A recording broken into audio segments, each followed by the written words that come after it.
All Kerala marbles and tiles workers association Kollam ജില്ലാ സമ്മേളനം ശാസ്താംകോട്ടയിൽ നടത്തി. വെൽഫെയർ ബോർഡ് വാർഷിക ജനറൽ ബോഡി യോഗവും ഇതോടനുബന്ധിച്ച് നടന്നു.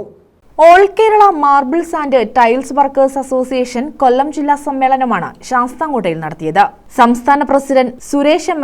ഉദ്ഘാടനം ചെയ്തു.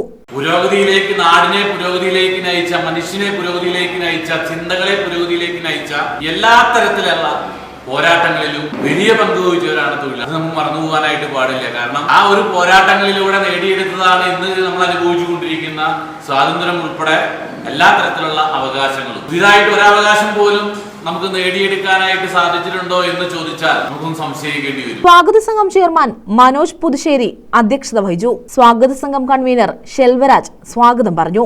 ജില്ലാ സെക്രട്ടറി സന്തോഷ് കുമാർ ചിതറ അനുശോചന പ്രമേയം അവതരിപ്പിച്ചു. ജില്ലാ പ്രസിഡന്റ് റാഫി കണ്ണനല്ലൂർ സംഘടന അവലോകനം നടത്തി. HMS കൊല്ലം ജില്ലാ പ്രസിഡന്റ് ഗുരുദേവ സാജൻ സംഘടനയും തൊഴിലാളികളും എന്ന വിഷയത്തിൽ ക്ലാസ് നയിച്ചു. ജില്ലാ general secretary Babu Karunagappally report അവതരിപ്പിച്ചു. സംസ്ഥാന വർക്കിംഗ് പ്രസിഡന്റ് അനിൽ മലയൻകീഴ്, രതീഷ് കടക്കൽ, രാജു പോരാണം തുടങ്ങിയവർ പങ്കെടുത്തു. News bureau, Sasthamkotta.